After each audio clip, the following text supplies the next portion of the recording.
we're going back in our textbook, and we're now going to look at linear approximations, something that we had skipped. And I said, I'll come back to it when we're going to learn Newton's method, which we're also going to learn today, but they kind of tie together really well.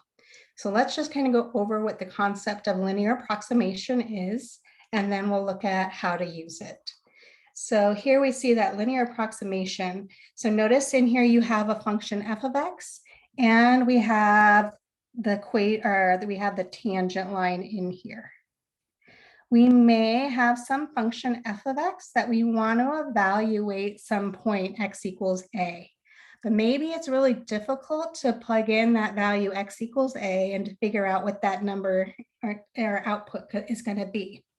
And so actually, maybe we know what's happening at x equals a, but we want to know something else that's happening near there. That would be hard to find. That's more what I'm going to say.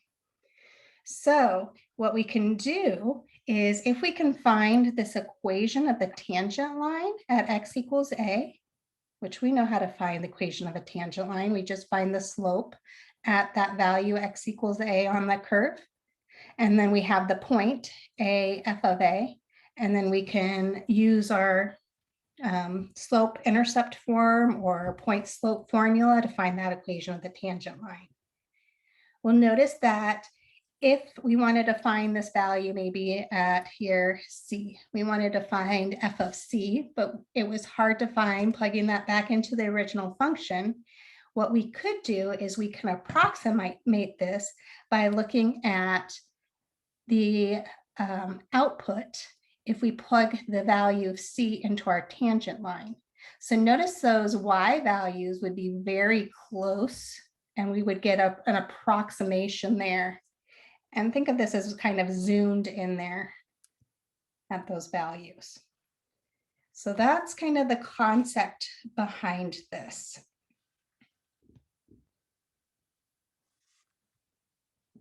Okay, so let's just look at this. So we know that the slope of L of x, this is equal to this f prime of a. So we're going to call L of x, we're going to call this the equation of the tangent line.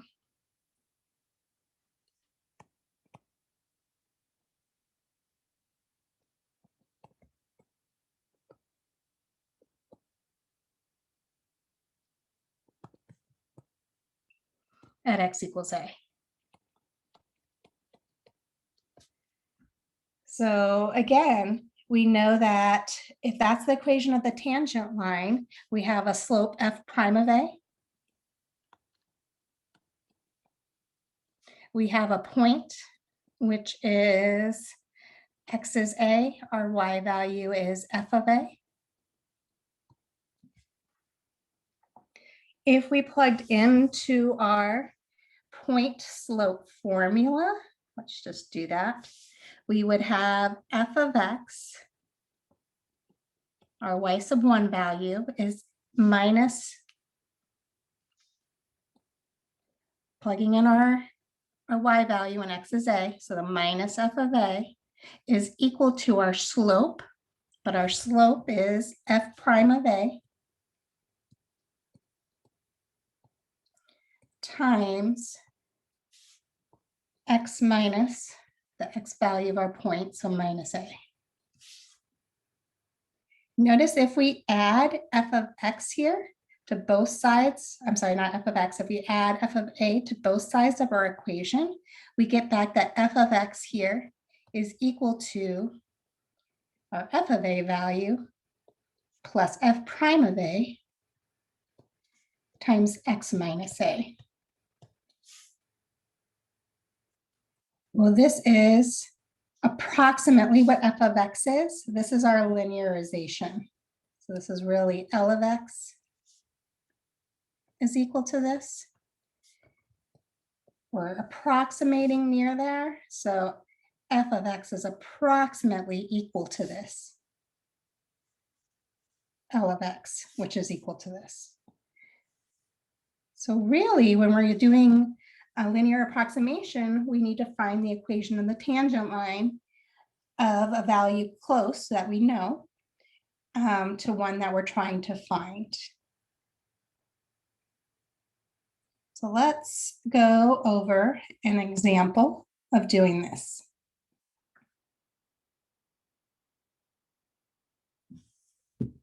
So for example, let's say we have the following. We want to use linear approximation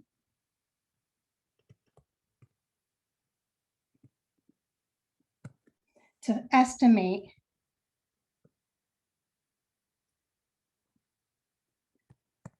the natural log of 0.9.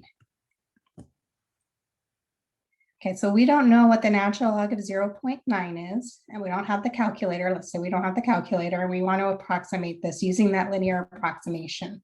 So we need to find some value A that we know what the natural log is. Well, you should know what the natural log of 1 is. So we're going to let A equal 1 here. And so we know that L of X is equal to F of A plus our slope F prime of A all times X minus A. And I'm letting A equal 1. So if I go in and I plug in my stuff, so this is the same thing as, and I'm going to let F of X equal my natural log of X. So if I look at F of 1 plus the derivative, let's find the derivative of this, F prime of X. Remember, the derivative of natural log of X is 1 over X, of F prime of 1, all times X minus 1.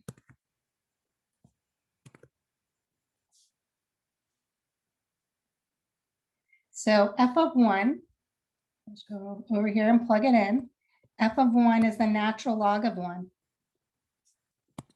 Natural log of 1, if you recall, is 0.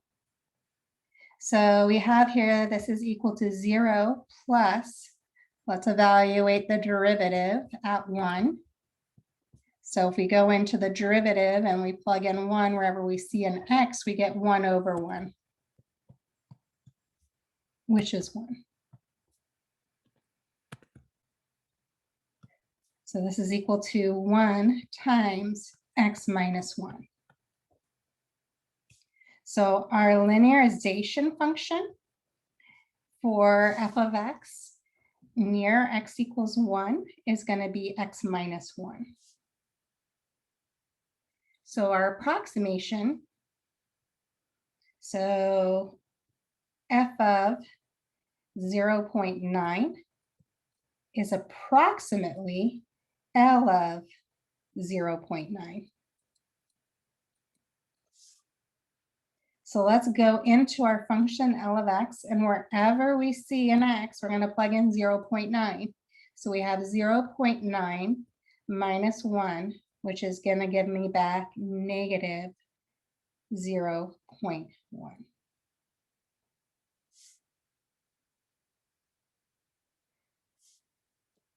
So we're saying that if we looked at the natural log of 0.9, we would get approximately negative 0.1. Okay, so let's actually look at that in the calculator and show that what we found was approximately the same thing. So I'm going to pull up the calculator. I'm going to pause the video for a second while I do that. So pulling up Desmos.com and their calculator, I'm putting in natural log of 0.9. So notice that our answer here, we're getting back negative 0.1053. So notice that we were correct through the tenths and hundredths position. So we're pretty darn close to what we approximated. So there's the idea and the reasoning behind linear approximation.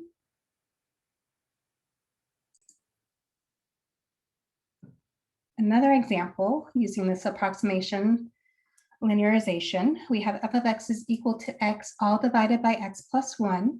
We're given actually what we're trying to find. We want to try to find f of 1.3, but we want to choose an integer that we could easily find what this was approximately equal to.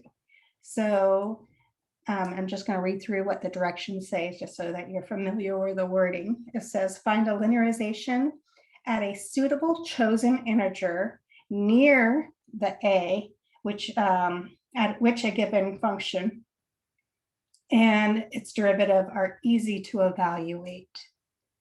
So I'm going to choose that number. Maybe let's call it C. A number close to 1.3 would be 1, right? I know that f of 1 would be pretty easy to find. All I would do is go back into my original and I would plug in 1 wherever I saw an x. And so I get 1 all over 1 plus 1, which gives me back 1/2. So our point is 1/1/2. Our slope, so we need to find the derivative of f of x. Well, we're going to have to use that quotient rule. And the quotient rule says we're going to take the derivative of the top, which is 1, all times the bottom, x plus 1, minus the top, which is x, times the bottom, derivative of the bottom, which is 1, all over the bottom, x plus 1 quantity squared.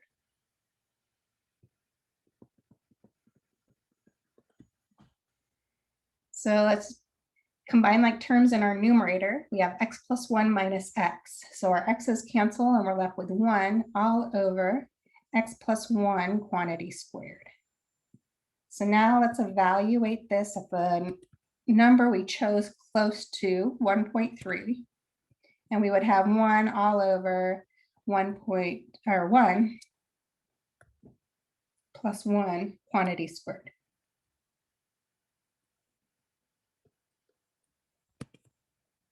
So we get 1/2 or 1 over 2 squared, which is 1/4. So we know that L of x, in our case, this is equal to f of c, or f of 1/2, plus our derivative. Sorry, f of 1, which is 1/2.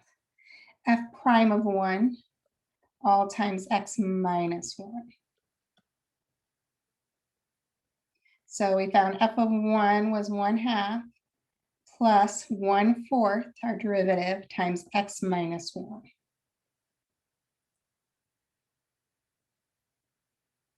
So let's simplify this. So let's distribute our 1/4. I have 1/2 plus 1/4 x minus 1/4.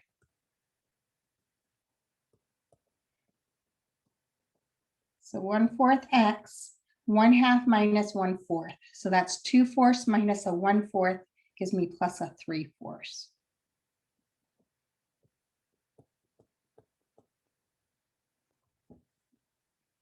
So now we can go evaluate 1.3 into our linearization problem. So we know that f of 1.3 should be close to L of 1.3, where if we plug in 1.3 wherever we see an x, we have 1/4 times 1.3 plus 3/4.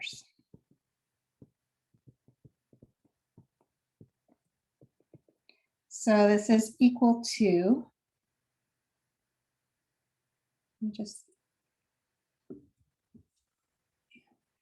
So this is equal to 1.3 over 4 plus 3/4. So this is equal to 3.3 all over 4. Let's go ahead. 1/4 instead of 3/4. Let me just look at your question real quick. Okay, I did this wrong in my head when I was getting that common denominator. This should have been a 2/4 minus 1/4. For some reason, I was calling it 4/4. I don't know why. 2/4 minus 1/4 is 1/4. So this should be a 1 in here. So this is going to change up here to a 1, a 1. 1 plus 1.3 is 2.3. And so we're going to do a little bit of long division here. 4 goes into 2.3. Well, 4 doesn't go into 2. Bring up our decimal. 4 goes into 23 about 5 times, which is 20. Bring down our 3, add a 0, bring that 0 down. 4 goes into 30. 7 times, which is 28. Add a 0, 4 goes into 25 times. So this is equal to 0.575.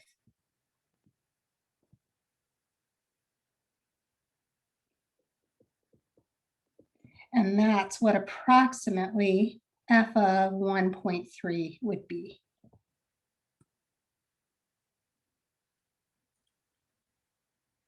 And we could actually figure that out, right? We could see if our approximation is good by again bringing up decimals. I should have that still up here.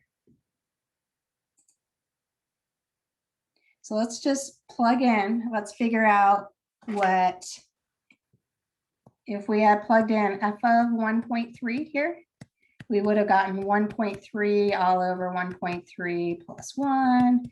We would have gotten 1.3 all over 2.3. Let's figure out what 1.3 over 2.3 is.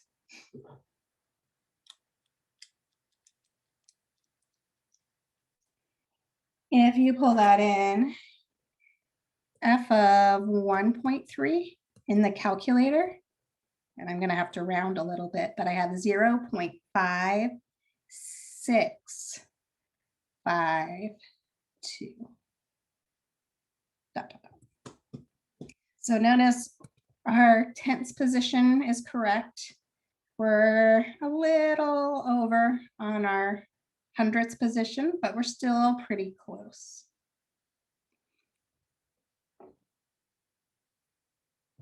Okay, so that is linear approximation. You're basically just finding the equation of the tangent line of a value that you know what the function is, and then finding out what that function of a value you're trying to figure out is. That would have been harder to do. The next piece in this section is over differentials. So let me pause or stop the video and start a new video talking about differentials.